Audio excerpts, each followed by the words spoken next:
एक बड़ी कामयाबी हासिल करेंगे और यही कामयाबी आपकी कामयाबी होगी, हमारे सेकुलरिज्म की कामयाबी होगी, अंबेडकर के नाम लेवाओं की कामयाबी होगी। और यकीन करिए मेरी इस बात को कि जब तक हम तमाम लोग एक होकर ऐसे समाज से मुकाबला नहीं करेंगे जो हमको सिर्फ इस्तेमाल करते आए हैं, हमारा इस्तेसाल किया, हमको खाक और खून के दरियाओं में डुबो दिया, हमको हमेशा के लिए गुर्बत हमारा मुकद्दर बनाकर रख दिया, हमको तालीम से दूर रख दिया, हमारे नौजवानों को झूठे मुकदमे में आयद करके जेलों में उनकी जवानियों को सड़ा दिया, हमारी माँ और बहनों की आंखों में आंसू लाए। मैं आज आपके सामने बड़ी जिम्मेदारी के साथ कह रहा हूं कि याद रखो मेरी इस बात को, चाहे आप मुसलमान हो या आप दलित हो या आप मेरी दंगर समाज के भाई हो। मेरे भाई, हिंदुस्तान की जमहूरियत की तल्ख हकीकत यह है कि जज्बाती नारों से नाइंसाफी का खात्मा नहीं होता, जज्बाती तकारीर से हमारे मसाइल हल नहीं हो जाते। अगर हम इंसाफ चाहते हैं तो फिर हमको अपनी ताकत का मुजाहरा करना पड़ेगा। यकीनन आज आप यहां पर एक बड़ी तादाद में जमा हुए हैं, यहां पर आपका जमा होना यकीनन हमारी एक ताकत का मुजाहरा है। मगर याद रखिए, मैं सिर्फ आपके इस हजारों की तादाद में यहां पर मौजूदगी को या आपकी शिरकत को देखकर यकीनन मेरे हौसले बुलंद होते हैं, मेरे मजलिसी रुफ़क़ा के हौसले बुलंद होते हैं। मगर मेरे भाई, अभी तो जंग का आगाज हुआ है, अभी जंग खत्म नहीं हुई है। ये जंग का आगाज हम अन्नाराव जी पाटिल साहब की क़यादत में कर रहे हैं। अन्नाराव जी पाटिल साहब इस जंग के कमांडर इन चीफ है और असदुद्दीन ओवैसी उसका सिपाही है। हम अन्ना जी साहब के साथ बल्कि उनकी पीछे हम काम करेंगे और इंशाअल्लाह ताला दंगर समाज को जो शिकायत है, मुसलमानों को जो शिकायत है, हमारे दलित भाइयों को जो शिकायत है, आज इन तमाम समाजों को मिलना बहुत जरूरी है। वरना याद रखिए, हमको 70 साल से सिर्फ दिल फरेब वादों से हमारे दिल को बहलाया गया, कभी खिलौने देकर हमको खामोश कर दिया गया। मेरे भाई, आज हालात बदल चुके हैं और अल्हम्दुलिल्लाह आज हर तबके के नौजवान में एक शऊर जाग चुका है और वो इंसाफ चाहता है, वो अपना हक चाहता है। और मैं साफ और वाज़ेह तौर पर उन तमाम सियासी पार्टियों को, उनके लीडर्स को और इन तमाम जालिमों के जुल्म करने वालों को कहना चाह रहा हूं कि अब बस कर दो, तुम्हारी दुकान अब चमकने वाली नहीं है। इंशाअल्लाह ताला तुम्हारी दुकान अब खत्म होगी। तुमने 70 साल से हमको डरा डरा कर हमसे वोट हासिल किया। हिंदुस्तान की तारीख गवाह है कि चाहे मुसलमान हो या हमारा दंगर समाज का हमारा भाई या हमारी बहन हो या दलित समाज का हमारा नौजवान हो, उसने कभी भी फिरका परस्त पार्टियों का साथ नहीं दिया। हाँ, हमारे मसाइल हैं और रहेंगे। हमको ये कहकर हमसे वोट हासिल किया गया कि आपके मसाइल हल किए जाएंगे, आपकी तकालीफ को दूर किया जाएगा, आपकी जान का तहफ्फुज किया जाएगा, आपके मुस्तकबिल को रोशन किया जाएगा। मगर मैं आज आपके दरमियान में खड़े होकर आपसे सवाल करता हूं, जब आप इस जलसे से उठकर जाएंगे तो मैं चाहूंगा कि आप एक फिक्र लेकर उठे यहां से। मेरा सवाल आपसे है मेरे भाई, आप खुद सोचो थोड़ी देर के लिए कि हमने क्या हासिल किया। अगर हमने कुछ हासिल किया तो अपनी मेहनत और अपनी ताकत के बलबूते पर हासिल किया। अगर आज हमारे घर में चिराग जलता है तो उस चिराग के तेल में ना कांग्रेस, एनसीपी, बीजेपी, शिवसेना का कोई रोल नहीं है। अगर हमारे घर में खाना पकता है तो हमारी मेहनत की वजह से हमारे घर में खाना पकता है। अगर हमारे नौजवान के पास जेब में सेल फोन है तो इसलिए है कि वो दिन में 18 घंटे काम करता है। इसमें कोई सियासी पार्टी का रोल नहीं रहा, न हुकूमत की कुर्सियों पर बैठने वाले उन तमाम मंत्रियों का कोई रोल रहा। मैं आज आपके दरमियान में खड़े होकर ये अर्ज करने आया हूं कि मेरे भाई, आपने हमेशा इन तमाम पार्टीज का साथ किया। कल तक आपके पास कोई मुतबादिल नहीं था। आप हालत मजबूरी में कभी कांग्रेस का साथ दिए तो कभी बीजेपी का साथ किए। इनसे नाराज हुए तो एनसीपी, शिवसेना का हाथ पकड़ लिया। मेरे भाई, ना आज आपको कांग्रेस राष्ट्रवादी की जरूरत है, ना आपकी मदद के लिए बीजेपी, शिवसेना आएगी, बल्कि मैं आपसे कह रहा हूं कि हिंदुस्तान की जमहूरियत आपको इस बात की इजाजत देती है। हिंदुस्तान का संविधान जिसको बाबा साहिब अम्बेडकर ने बनाया था, जिसका मैंने पार्लियामेंट के ऐवान में खड़े होकर कहा कि अगर हिंदुस्तान का संविधान जब बन रहा था, अगर उस कमेटी का चेयरमैन बाबा साहेब अम्बेडकर नहीं होते तो हिंदुस्तान एक हिंदू राष्ट्र बन जाता। उस वक्त तो संघ परिवार जरूर थी, मगर उनकी कोई सियासी पार्टी नहीं थी। मुल्क का दस्तूर बनने के बाद जनसंघ बनी, फिर उसके बाद बीजेपी बनी, मगर सबसे ज्यादा जहर किसी में रहा तो आजादी के बाद से लेकर अब तक वही कांग्रेस पार्टी में जहर था। अगर अम्बेडकर हिंदुस्तान का संविधान नहीं बनाते तो ये तमाम के तमाम फिरका परस्त मिलकर हिंदुस्तान को हिंदू राष्ट्र बनाते।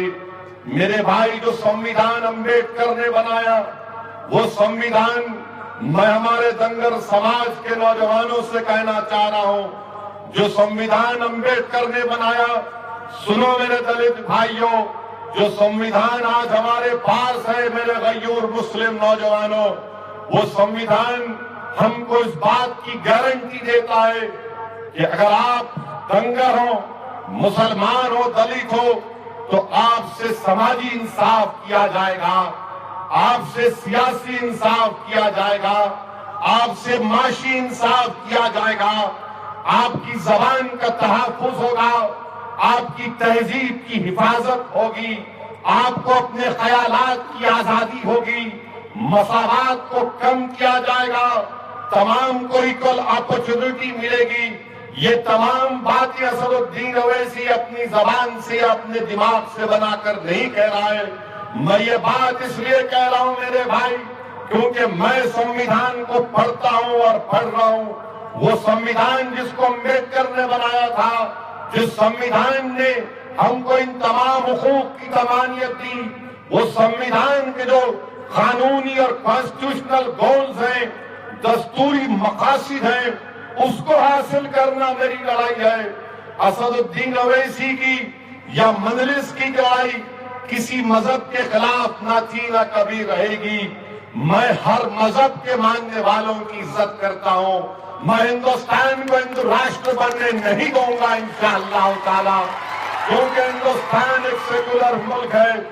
ये वो देश है मेरे भाई, जो दुनिया में ऐसा मुल्क कहीं नहीं मिलेगा जहां पर हर समाज के लोग रहते हैं, जहां पर एक नहीं, दो नहीं, 50 नहीं, बल्कि हजारों की तादाद में यहाँ पर कल्चर और तहजीब है, और यही हिंदुस्तान की ताकत है। मगर जो ताकतें हिंदुस्तान की तहजीब को खत्म करना चाहती, हिंदुस्तान के प्लुरलिज्म को खत्म करना चाहती, हिंदुस्तान की डाइवर्सिटी को खत्म करना चाहती, यकीनन उसमें किसका नाम आता है? उसमें कांग्रेस का भी नाम आता है, उसमें बीजेपी का भी नाम आता है, उसमें आरएसएस का भी नाम आता है, उसमें शिवसेना का भी नाम आता है। कल तक ये लोग हमको एक मोहरों की तरह इस्तेमाल करते आए। आज जाग जाओ मेरे भाई, आज तुमको इन पार्टियों की जरूरत नहीं है। अगर आप अपने एतमाद के साथ अपनी ताकत पर भरोसा करके खड़े हो जाएंगे तो याद रखो वो दिन दूर नहीं जब महाराष्ट्र ही नहीं बल्कि पूरे हिंदुस्तान में इंकलाब बर्पा कर सकते हैं। और ये जरूरी है कि मजलूम समाज एक साथ हो जाए। जब हिंदुस्तान और लातूर और महाराष्ट्र में मजलूम समाज एक हो जाएगा तो आप खुद देखेंगे कि कैसे आपके मसाइल एक के बाद एक हल होते जाएंगे। उत्तर प्रदेश की मिसाल आपके सामने है। मैं 1 साल पहले उत्तर प्रदेश में जाकर एक तकरीर में कहा था कि मुजफ्फरनगर के फसादात में ऐसे 15 खानदान हैं जिनका कोई पता नहीं है। तो मेरी तकरीर के 4 दिन के अंदर लखनऊ में अखिलेश यादव ने उन 15 अफराद खानदान के जिम्मेदारों को बुलाया और एक एक खानदान वाले को 15 लाख रुपए का चेक दिया। उसमें से 2 खानदान वाले मुझे फोन करके कहे कि ओवैसी साहब, हम आपकी जनसभा में थे, आपने इस बात का ऐलान किया, लखनऊ में अखिलेश ने हमको बुलाया, एक बड़े मौलाना को भी अपने साथ रखा और ये कहा कि हम आपको दे रहे हैं। जो गवर्नमेंट 2 साल से उनको भूल गई थी, आज उनको दे रही है। इसीलिए मैं आपसे कह रहा हूं कि मुत्तहिद हो जाइए। अगर आप मुत्तहिद नहीं होंगे तो फिर यही हमको शिकायत रहेगी कि हमसे इंसाफ नहीं हुआ। मेरे भाई, अगर मुत्तहिद आप नहीं होंगे तो आपको शिकायत करने की कोई इजाजत भी नहीं है। आप याद रखिए कि मरहूम कायद सालार कहते थे कि दुनिया बेवा की फरियाद को नहीं सुनती, दुनिया किसकी आवाज को सुनती है? उन लोगों की आवाज दुनिया सुनती है जब हम अपनी ताकत पर के बलबूते पर खड़े हो जाते हैं और इत्तेहाद की ताकत को दुनिया समझती है। मैं आज आपके दरमियान में खड़े होकर आपसे दरमंदाना अपील कर रहा हूं कि खुदा के लिए मुत्तहिद हो जाओ। मैं लातूर को अपने लिए नहीं आया हूं, मैं लातूर को अपनी अनानियत की तस्कीन के लिए नहीं आया हूं, मैं लातूर को अपनी क़यादत को मनवाने को नहीं आया हूं। अल्लाह मेरी नीयत को जानता है कि मेरी जिंदगी का मकसद एक ही है कि जब तक अल्लाह असदुद्दीन ओवैसी को जिंदा रखेगा, जब तक जिंदगी मुझसे वफा करेगी, मेरी जिंदगी का एक ही मकसद है कि इस मुल्क में जमहूरियत मजबूत हो। इस मुल्क में जमहूरियत कब मजबूत होगा? सुनो मेरे भाई, अब थालियां मत मारो। 70 साल से तुम थालियां मारते रहे, या फिर तुमने अपनी आंख में आंसू ला लिए, या फिर तुम जमहूरियत से किनारा कशी अख्तियार कर गए। मैं तुमसे कह रहा हूं कि जमहूरियत को कामयाब करो।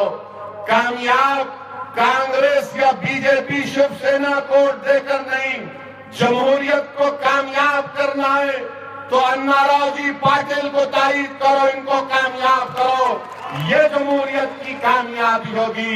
याद रखो, हम पैदा इस दुनिया में हुए तो ये कांग्रेस या फिर बीजेपी शिवसेना की गुलामी के लिए हम पैदा नहीं हुए। अगर हमारी माओं ने हमको 9 महीने अपनी पेट में रखकर पैदा किया, अगर हमारी माओं ने हमको सीने से लगाकर दूध पिलाया, तो हमारी माओं ने हमको पैगाम दिया कि सुन, मैं तुझको दूध इसलिए पिला रही हूं कि तू मेरे घर में चिराग करेगा, तू मेरे घर की बुनियादों को मजबूत करेगा। तो आज इस जलसे में जो मेरे धनगर समाज के नौजवान हैं, मेरे दलित भाई हैं, मेरे मुसलमान भाई हैं, तुमको वास्ता है तुम्हारी माओं का। अगर तुम अपने माओं का दूध का अदा करना चाहते हो तो छोड़ दो ये गुलामी कांग्रेस और बीजेपी शिवसेना की। अपनी ताकत पर खड़े हो जाओ, दुनिया की कोई ताकत तुमको रोक नहीं पाएगी। ये जमहूरियत है, इस जमहूरियत में हमको अपनी बात को मनवाने का हासिल है। और कब मनवा सकते हैं? जब हमारे नुमाइंदे कामयाब होंगे। जब लातूर के बल्दिया के इलेक्शन में बरसों से यहाँ पर एक खानदान, एक पार्टी का कब्जा रहा। मेरे अजीज दोस्तों और बुजुर्गों, बदल दो इन तमाम चीजों को जो बरसों से हम सिर्फ इनके बातों का शिकार हुए और हमने कुछ हासिल नहीं किया। मैं हमारे धनगर समाज के जिम्मेदारों के दरमियान में खड़े होकर जनाब अन्नाराव जी पाटिल साहब को तयक़ुन देता हूं कि धनगर समाज को शेड्यूल्ड ट्राइब का स्टेटस मिलना चाहिए और मजलिस इत्तेहादुल मुस्लिमीन उसकी तारीफ करती है। जब सेंट्रल लिस्ट में स्पेलिंग क्या है, दंगर है, यहां पर दंगर है। ये अजीब गरीब बात है कि स्पेलिंग के लिए आप कमीशन बनाए। कहां गया सबका साथ, सबका विकास? कहां गया इंडिया फर्स्ट? कहां गया मोदी के वादे कि 2014 में मोदी ने कहा था कि मैं धनगर समाज को शेड्यूल्ड ट्राइब का स्टेटस दे दूंगा? कहां गया देवेंद्र फडणवीस का वो वादा कि कैबिनेट की पहली मीटिंग में काम कर दूंगा? कितने कैबिनेट के मीटिंग हो गए मगर उसमें धनगर समाज का मसला हल नहीं होता। तो देवेंद्र फडणवीस ने कहा कि Tata institute of social sciences को हम कहेंगे कि रिपोर्ट बना कर दो। अरे टाटा इंस्टीट्यूट को आपने कहकर 1.5 साल हो गया, एक रिपोर्ट नहीं आती। क्या तुम कोई ताजमहल बना रहे हो देवेंद्र फडणवीस? धनगर समाज की रिपोर्ट बनाने के लिए इतने बड़े बड़े काबिल लोग बैठे हुए हैं, आपको बनाना चाहिए। मजलिस उसकी भरपूर तायीद करती है।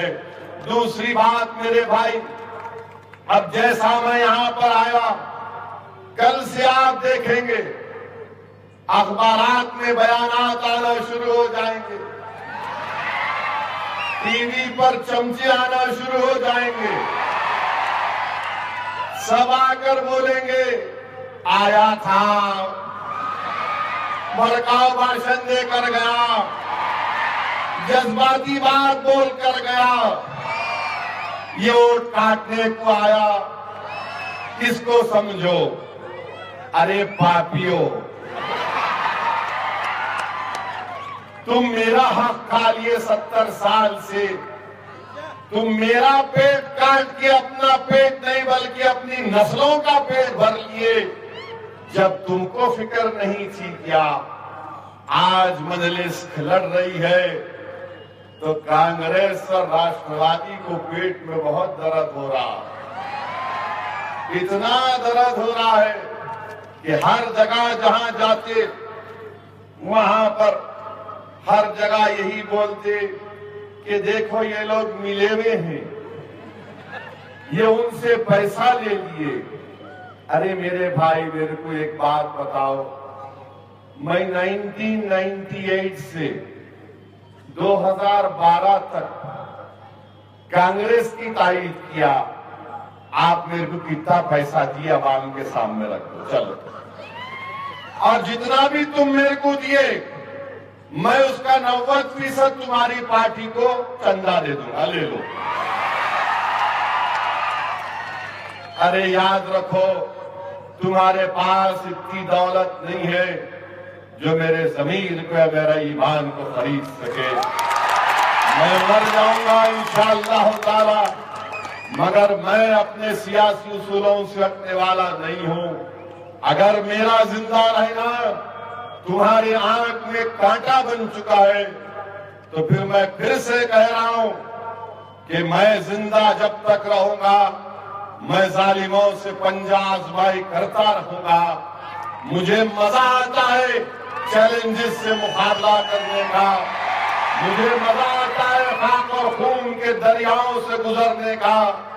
अरे आराम की जिंदगी तुम गुजारते रहे हो, मुझे आराम पसंद नहीं है, मुझे मुकाबला पसंद है। आओ मैदान में और मुकाबला करो। कब तक कमजोरों की तरह इल्जाम लगा रहे हो कि ऐसा किया वैसा किया? अरे तुम्हारी तो ऐसा ऐसी तैसी तुम्हारी करने वाला हो, तैयार हो जाओ तुम। हर जगह हम जहां जाते मंजलिस ऐसा कर रही, मंजलिस ऐसा कर रही। अरे मैं तुम्हारे साथ इतने साल रहा तो उस वक्त क्या मैं दूध का धुला हुआ था? आज मैं तुम्हारी मुखालिफत कर रहा हूं तो मजलिस इत्तेहादुल मुस्लिमीन फिरका परस्त पार्टी है। मेरे भाई, ये अजीबोगरीब बात है कि हमारे मुल्क में दो बड़े चौधरियां हैं। एक राष्ट्रवाद की दुकान चमका रही है, एक सेकुलरिज्म की दुकान चला रही है। बीजेपी की मुखालिफत करो आप, मोदी पे तनकीद करो आप, फौरन शुरुआत एंटी नेशनल है इन्हें राष्ट्रवाद नहीं है। अरे तुम क्या ठेका लेके रखे, तुम क्या दुकान चला रहे कि जो तुम्हारी दुकान पे आया तुम सर्टिफिकेट लिख के देंगे, ये हमारे पास आया, हमारी चमचागिरी किया, हमारी चौखट पे सर झुकाया, मोदी को फुला अच्छा बोला, इसलिए राष्ट्रवाद। कांग्रेस को गाली दो, कांग्रेस को तनकीद करो, शरद पवार से पूछो कि आपको ही क्यों इनाम मिला, तो बोलेंगे ये कम्युनल है। अरे मेरे भाई, तुम्हारी दुकान, तुम्हारा सर्टिफिकेट कचरेदान में डालता हूं मैं, तुम्हारे सर्टिफिकेट की मेरे को जरूरत नहीं है। बीजेपी से राष्ट्रवाद की सर्टिफिकेट की जरूरत नहीं है, कांग्रेस से सेकुलरिज्म के सर्टिफिकेट की जरूरत नहीं है। और सुन लो, साफ और वाज़ेह अल्फाज में कह रहा हूं कि तुम्हारा सर्टिफिकेट मेरे पैर की धूल के बराबर भी नहीं, और मैं तुम्हारे सर्टिफिकेट की तरफ देख के थूकता भी नहीं हूं। चलाओ, तुम कब तक दुकान चलाओगे? आप अंदाजा लगाइए कि कांग्रेस बोलती थी कि हम सेकुलरिज्म को बचाएंगे, कितना बचाए? 48 सीट में 42 पर बीजेपी शिवसेना कामयाब हो गई महाराष्ट्र में। अरे तुम अपने आप को नहीं बचा सक रहे, मेरे को क्या बचाएंगे? तुम्हारा बच्चा ही से बड़ा ही नहीं हो रहा, बेचारा बड़ा ही नहीं होता हूं। हमारे को बोल रहे 42 सीट पर बीजेपी शिवसेना कामयाब हो गई। आप क्या कर रहे थे? ने मजलिस वोट काटी, पार्लियामेंट इलेक्शन में लड़ा। लातूर से कैसा कामयाब होगा बीजेपी का एमपी? मैं आके बोला था कान में वोट डालो बोल के। अरे तुम लड़ नहीं सकते मोदी से। अच्छा, बंबई मुंबई का बल्दिया का इलेक्शन हुआ, शिवसेना क्या बोली? इलेक्शन से पहले मोदी अफजल खान बोले, कांग्रेस बहुत खुश हो गई, अब अफजल खान बोले। इलेक्शन खत्म हुआ तो शिवसेना बोली दूल्हे भाई। इलेक्शन से पहले अफजल खान, इलेक्शन के बाद दूल्हे भाई। और फिर अशोक राव क्या बोले? हम सोच सकते शिवसेना को तायद करने के लिए। हाय, तेरे दिल की बात जबान पर आ ही गई अशोक राव। तुम्हारे कलेजे में जल रहा था कि कैसे शिवसेना के साथ हम चले जाएं। वहां हार गए, मजलिस की जिम्मेदार है क्या? शोलापुर में हमारे 11 कारपोरेटर जीते, अल्हम्दुलिल्लाह मैं हराया। अमरावती में हमारे 11 कारपोरेटर जीते, मैं जिम्मेदार। उदगीर में 6 कारपोरेटर जीते, मैं जिम्मेदार। हम लोग भीड़ में जीते, निजाम और ताहिर कम वोटों से चेयरमैन की सीट हार गए। बताओ, तुम जहां जहां खड़े रहे तुम हार रहे, मगर क्या बोलते हैं? नहीं, वो मजलिस आई थी, वो लंबू आया था, उन्हीं आया था, भड़काऊ भाषण दिया, मोइंग आया, उन्हीं आया, इन्हीं आया। अरे जालिमो, अगर कल तुम्हारे घर में मुर्गी अंडा नहीं देगी, मैं जिम्मेदार। भैंस दूध नहीं देगी, मैं जिम्मेदार। गाय पेशाब नहीं करेगी, मैं जिम्मेदार। तुम्हारे घर में बेटी नहीं हुई, मैं जिम्मेदार। तुम्हारे घर में कोई नहीं मरा, मैं जिम्मेदार। अरे तुम्हारे पूरे प्रॉब्लम का मैं जिम्मेदार, तो फिर डॉक्टर मैं तुम्हारा हुआ, मैं तुमको दवा दूंगा। सब चीज का जिम्मेदार मैं। अरे कभी अपना सर झुका के झांक के तो देखो, तुम कहां खड़े हो। तुम अपनी कमजोरियों की वजह से हार रहे हो, तुम अपने गुरूर की वजह से हार रहे हो, तुम दुनिया को, इस गरीब आवाम को तुम गुलाम समझते हो। तुम अगर ये समझते हो कि मेरा नाम देशमुख है तो लातूर की आवाम मेरी गुलामी करेगी, तो सुन लो, मेरा नाम ओवैसी है, मैं गुलामी की जंजीरों को तोड़ के दम लूंगा इंशाअल्लाह। कोई गुलामी नहीं करेगा। 2017 आइए, 2017 है, कोई किसी का साथ नहीं देगा। इंसान अगर किसी का साथ कब देता, जब उसके दिल में उस किसी के ताल्लुक से मोहब्बत पैदा हो जाती, और जब मोहब्बत पैदा हो जाती तो बगैर पैसे लिए हजारों की तादाद में लोग यहां पर जमा हो जाते। मैं तो बोलने वाला था, ताहिर को कि इतना भी गैप क्यों रखे, पूरे के पूरे यहां बाजू भी खा लेते, पूरे सामने बैठते। कांग्रेस के, शिवसेना के, बीजेपी के जलसे में क्या होता, इससे बड़ा गैप होता। कैसा गैप होता है, पुलिस वाला जाके चप्पल फेंकता, जहां चप्पल गिरी बोलता इससे पीछे 250 लगाओ। हम क्या बोलते, पूरे आ जाओ, मारना है मारो, गोद में उठाना है गोद में उठाए, जो करना है करो। ये हमें उनमें फर्क है मेरे भाई। यही वजह है कि जब इलेक्शन आता है ये सेकुलरिज्म की अफीम की गोली हमको दे दी जाती, ये सेकुलरिज्म का अफीम हमारे को दे देती। और इलेक्शन में क्या करते, मेरे जैसे आदमी को पकड़ लेते, या ताहिर के जैसे या कुरैशी के जैसे आदमी को पकड़ लेते, पकड़ के जलसे में लाते, उसको लाके बड़ा फूल का हार पिला देते और उसको बोलते देखो अब बेचारा गरीब मासूम, इतनी अहमियत उसको दे रहे, सब लोग के सामने लाके खड़ा कर देते, वो बेचारा बड़ा खुश हुआ, अरे मेरे को इतनी इज्जत दे रहे। फिर हल्लू पीछे से एक नेता बोलते, मियां भाई जरा सेकुलरिज्म को बचा लेना मियां भाई। ये हमारा बेचारा मासूम मियां भाई जज्बात से मगलूब होकर बोलता, आप फिक्र मत करो, तलवार निकाल लेंगे। कहां तलवार निकालते मेरे भाई, जिसम में बोलने वाला ही पहले वार करता हो, पहले वो नहीं वार करता। अब तो इतने वार हो गए कि जिसम में कोई हिस्सा भी नहीं है वार करने के लिए। इतना खून बह चुका है कि अब वारों पर खून भी नहीं निकलता। मेरे भाई पहचानो इन लोगों को, कब तक डर डर करो का इस्तेमाल करोगे। कभी अपनी दिल और दिमाग की मर्जी के मुताबिक वोट डालो, कभी अपनी पसंद से अपने वोट का इस्तेमाल करो, कभी नफरत की नाम पर नहीं मोहब्बत की नाम पर वोट डालो, खौफ के नाम पर नहीं अमन के लिए वोट दो, डर के नाम पर नहीं बल्कि पसंद के नाम पर वोट दो।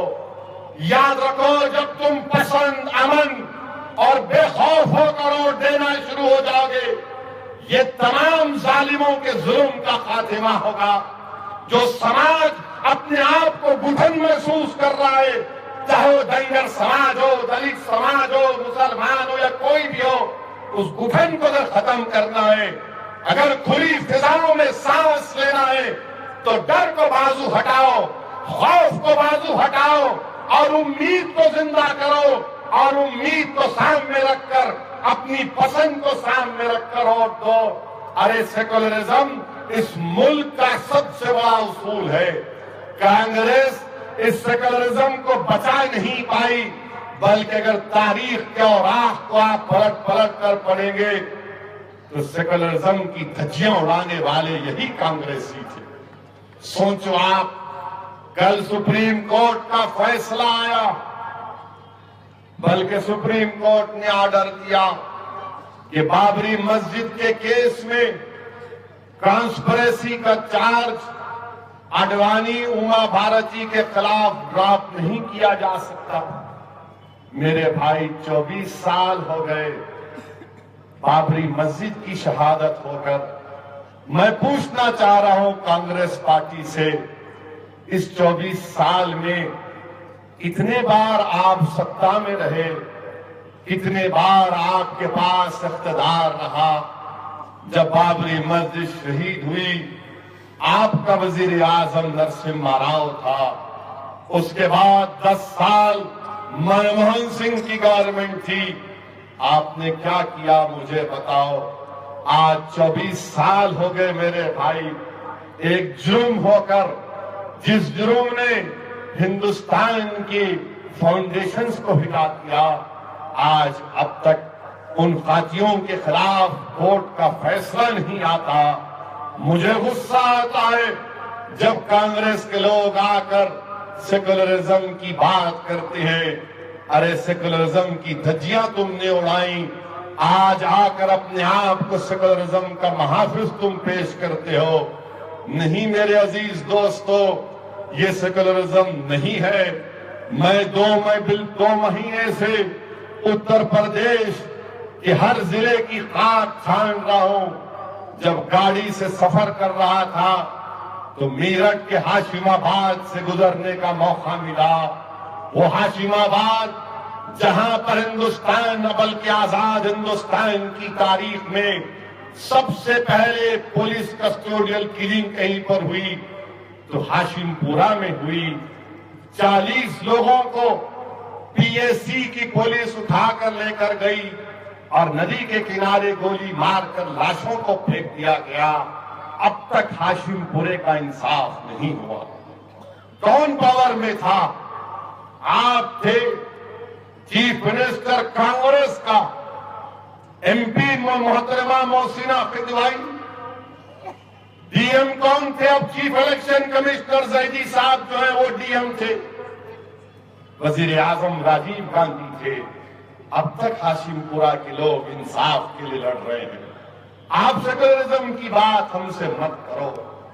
मालेगांव में 10 साल के बाद मुकदमा आया, 5 साल बच्चे जेल में रहे। उसके बाद मालूम हुआ कि इन्होंने मालेगांव का ब्लास्ट नहीं किया। कौन थे चीफ मिनिस्टर? पप्पा थे या फिर मैं था? मालेगांव का वाकया हो गया। मालेगांव का दूसरा बम ब्लास्ट हुआ, फिर पकड़े गए। बाद में मालूम हुआ मोहतरमा साध्वी प्रज्ञा जिम्मेदार है। कर्नल पुरोहित हैं मिलिट्री इंटेलिजेंस के। आप बताइए कौन थे चीफ मिनिस्टर? पप्पा थे या मामा थे? आप थे, आपकी हुकूमत थी। मुझे माफ कर देना अगर किसी को तकलीफ हो रही है, इसलिए कि मेरे भाई उन मुस्लिम नौजवानों को नंगा करके उनके जिस्म के आधा को शाट दिया गया। अब बताइए आप, अगर किसी नौजवान को कोई सी समाज का हो, अगर रोड पर कोई उसको गाली दे देता तो उसको इतना गुस्सा आ जाता, वो तकलीफ महसूस करता है।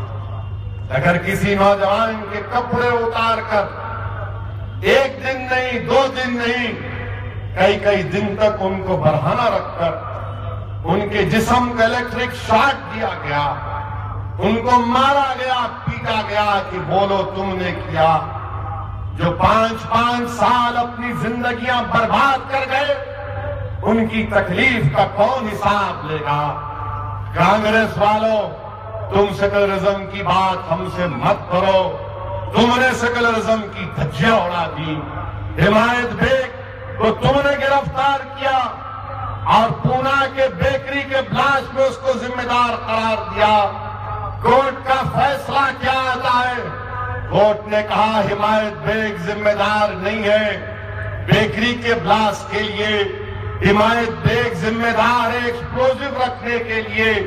वो भी मुझे यकीन है कि जब हायर कोर्ट में अपील होगी तो इंसाफ होगा। औरंगाबाद आइमसाल केस में 20 बच्चों को 5-8 साल जेल में सड़ाया गया, 10 पर मकोका निकल गया। कांग्रेस आपकी हुकूमत थी, आप मुझ पर इल्जाम नहीं लगा सकते, इसका जवाब आपको देना पड़ेगा। मेरे भाई, कौन कौन सी बातों को तुम्हारे सामने बयान करूं? मुझे गुस्सा आता है जब कांग्रेस आकर मजलिस पर उंगली उठाकर कहती है कि तुम मिले हुए हो। अरे मेरे को ये बता दो फिर, दिल्ली का असेंबली इलेक्शन तुम कैसे हारे? मैं तो नहीं लड़ा था। जम्मू कश्मीर का इलेक्शन तुम कैसे हारे? मैं तो नहीं लड़ा था।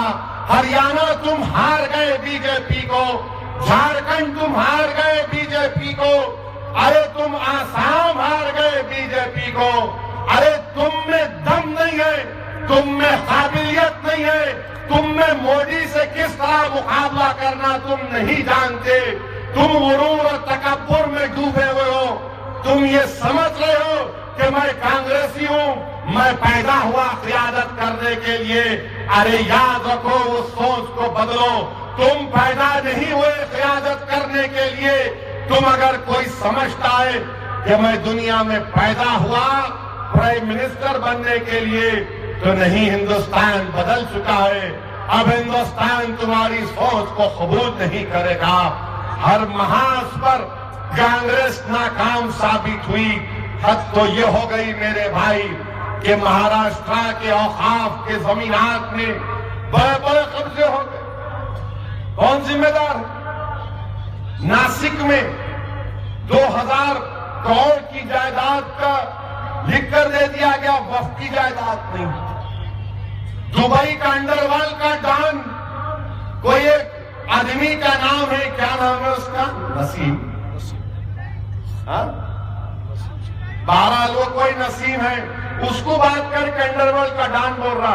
वो बिल्डिंग वाले से 12 करोड़ आ रहे, अपना कितना है? तुम्हारे बाप का माल है। तुम वक्त तो वक्फ की जमीन है, अल्लाह के नाम पे वक्फ करे, ना तुम्हारी अम्मा के जहेज में आई, ना तुम्हारे बाबा की जायदाद का हिस्सा है वो। नहीं, 12 करोड़ में मेरा कितना हिस्सा? 2 जूते बनना दिए को, पूरी वक्फ की जमीन खा गए। और फिर मजलिस सेक्युलर नहीं है, मजलिस जो है मजहब की पॉलिटिक्स करती। अरे मैं कुछ तो पॉलिटिक्स करता हूं, तुम क्या करते? थालियां मारते। अब आप अंदाजा लगाइए कि लातूर में क्या रिकॉर्ड है कांग्रेसियों का। मैं लिख के लाया, जरा पढ़ के सुनाता हूं। हमको सेक्युलर बोलते हैं, कम्युनल बोलते हैं, दूध के धुले हुए है ना। अच्छा ये बताओ, शादी खाने का जिक्र तो कर दिए, 8 साल में 3 मरतबा फाउंडेशन स्टोन, वेरी गुड, बहुत अच्छे। 8 साल में एक शादी खाना नहीं बना सके। मैं बोला ना आपको बना बोल के, 3-3 बार उद्घाटन करे, बेवकूफ समझ ले। कान में फूल लगावा हमारे हैं। अब तुम्हारे को नाला पिना के भगाएंगे लातूर से इंशाअल्लाह ताला। फिर आप देखो मेरे भाई, 8 दिन में पानी एक मरतबा आता, और कहां पर पानी नहीं आता? करीमनगर में पानी नहीं आता, इस्लामपुरा में नहीं आता, रियाज कॉलोनी में नहीं आता, चौधरी नगर में नहीं आता, शांति नगर में नहीं आता, अंजलि नगर में नहीं आता, सब जगह आता। साहिब के घर में उनके गुलामों के पास आता, नहीं आता तो यही बस्तियों में नहीं आता। क्यों नहीं आता? इसलिए कि यहाँ का जो कारपोरेटर है, बेचारा कारपोरेटर नहीं है, उनका गुलाम है। जिस दिन मजलिस के कारपोरेटर कामयाब हो जाएंगे, बोलेगा अगर वहां पानी मिलता तो फिर इस्लामपुरे में ही मिलना, अगर वहां पानी मिलता साहिब के पास तो फिर करीमनगर में भी मिलना, शांति नगर में भी मिलना, चौधरी नगर में भी मिलना। ड्रेनेज का इंतजाम कहां बताओ आप? वही पुराना निजाम के जमाने में ड्रेनेज पड़ी गई। आप अंदाजा लगाइए, बरकतपुरा, आदम कॉलोनी, बुरहान नगर में ड्रेनेज लाइन है ही नहीं। कौन जिम्मेदार है इसका? मैं जिम्मेदार हूं। आप पावर में है ना साहिब, क्या करे साहिब? कुछ तो करना था ना साहिब, कुछ नहीं करे। और फिर आप अंदाजा लगाओ मेरे भाई, हर काम जो होता वो धनाचंद्रा और शारदा कंस्ट्रक्शन को क्यों जाता? क्यों साहिब? रिश्तेदारी है क्या? कुछ मामला है क्या आपका उनका? दोनों कंस्ट्रक्शन कंपनी अब इंशाअल्लाह ताला ये दुकान बंद होगी। अब जैसा मंजलिस के और हमारे अन्नाराव जी पाटिल के कारपोरेटर जीतेंगे, ये धनाचंद्रा शारदा वाले अब बैठना पड़ेगा, घर में जाके बैठना पड़ेगा। तुम वोट डीलिंगा कर लिए, वोट डीलिंगा कर लिए। अच्छा ये मेरे को बोलते मैं कम्युनल हूं। अच्छा ये तो बताओ, अरे लाइट अच्छा रखना था, ठीक है ठीक है, नहीं तो अंदर नहीं हुआ। लिटरेसी रेट पूरे महाराष्ट्र में मुसलमानों का 78.1, साहिब लातूर में कितना है? 69%। नहीं बोला था अनपढ़ रखो मुसलमानों को, फिर आके हमारा वोट पूछेंगे तुम। उर्दू मीडियम स्कूल में जाके देखो आप, क्लास 1 क्लास 2 का एक ही टीचर, एक क्लास में क्लास 1 क्लास 2 को ही पढ़ा रहा। वाह वाह। आपके प्राइवेट तालीम इदारे और जो गवर्नमेंट के स्कूलों में गरीब के मजदूर के बच्चे पढ़ते, वहां पर कोई पुरसाने हाथ नहीं। फिर आप देखो प्राइमरी में पूरे महाराष्ट्र में 17.3 मुसलमान है, लातूर में 13.4 है। मैं बोला था क्यों स्कूल नहीं करे।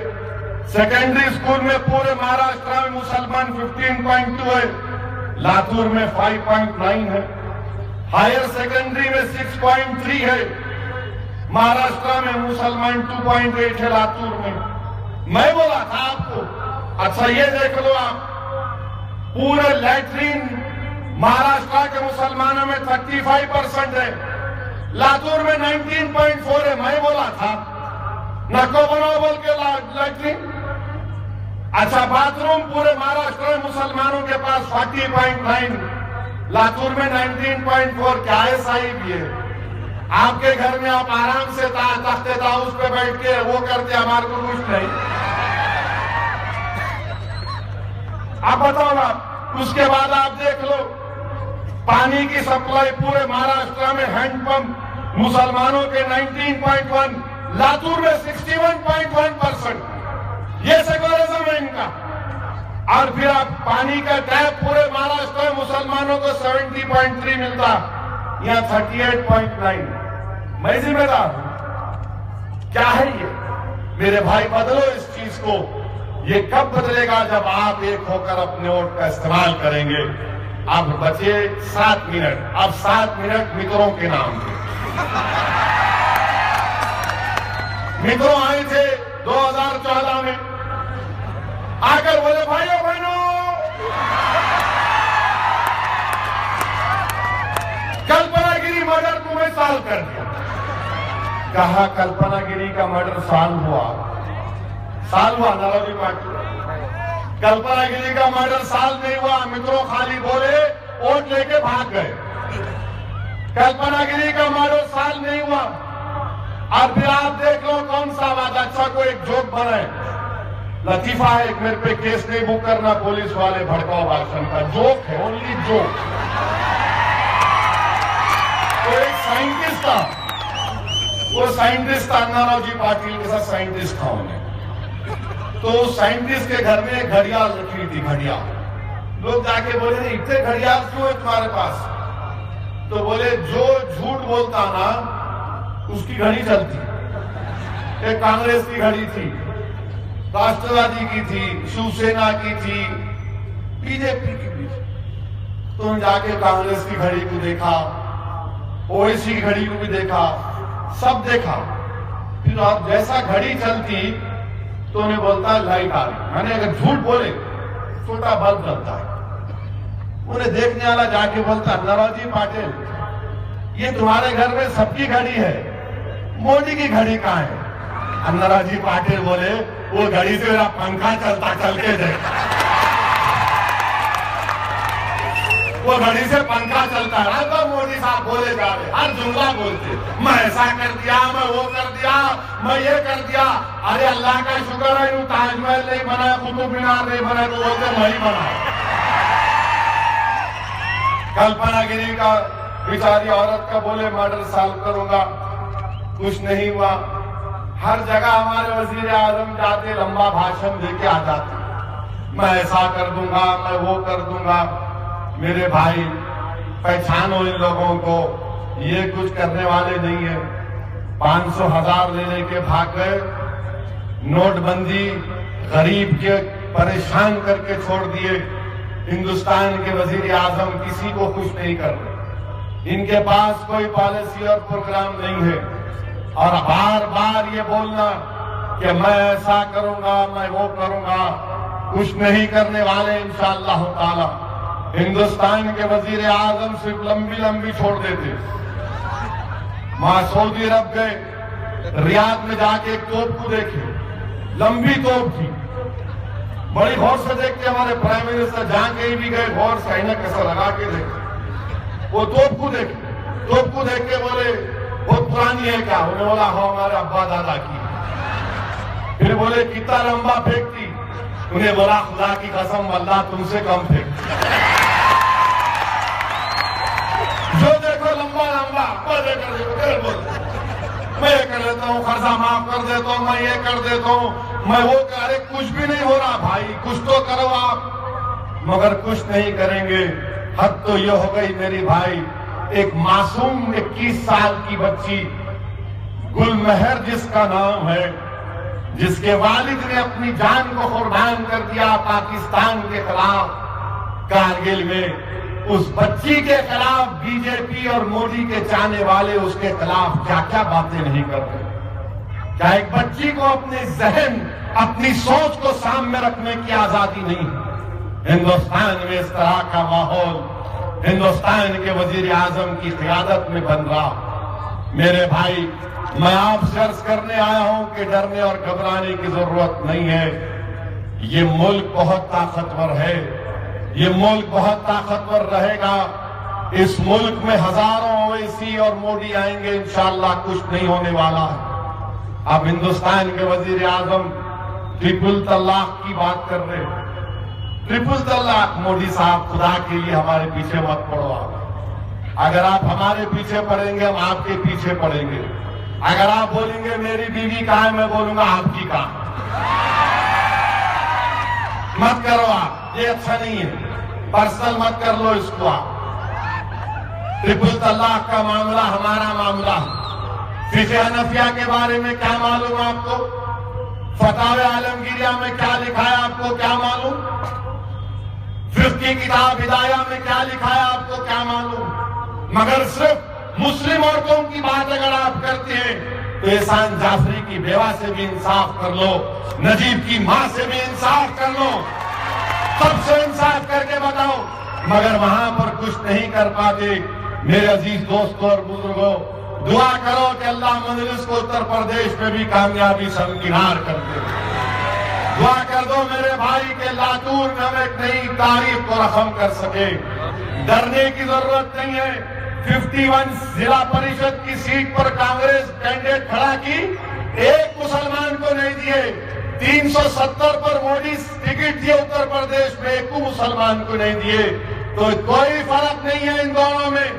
जिला परिषद के इलेक्शन में एक भी मुस्लिम कैंडिडेट नहीं कांग्रेस का, और उत्तर प्रदेश के 370 में एक भी मुस्लिम कैंडिडेट नहीं। मगर इन दोनों को अगर नफरत है तो मजलिस से है, इल्जाम लगाएंगे मुझ पर। बहरहाल मेरे अजीज दोस्तों और बुजुर्गों, अभी मेरी तकरीर सिर्फ 30% हुई है। दोबारा फिर आऊंगा इलेक्शन जब होगा, उसमें 50% बोलूंगा। आइंदा 50% जो होगा वो अकबर आके मुकम्मल करेंगे इंशाअल्लाह। मैं आपसे अपील कर रहा हूँ, क्या आप मजलिस का साथ देंगे? इंशाअल्लाह। क्या बंदाराजी पाटिल को मजबूत और कामयाब करेंगे? क्या आप पूरे मिलकर हमारा साथ देंगे? क्या धनगर समाज, दलित समाज, मुस्लिम समाज एक हो जाएगा? मेरे भाई एक हो जाओ, खुदा के लिए एक हो जाओ, मुत्तहिद हो जाओ और कामयाबी तुम्हारे कदम चूमेगी। जरूरत नहीं हमको इन तमाम सियासी पार्टियों से ना डरने की, बल्कि अल्लाह ने हमको ताकत दी है। अपनी कुव्वत बाजू पर भरोसा रखो और अल्लाह पर तवक्कल करो, इंशाअल्लाह कामयाबी मिलेगी। फिर आऊंगा, आधी बात मुकम्मल करूंगा। शुक्रिया। खुदा। उसके बाद शुक्रिया के लिए उन्होंने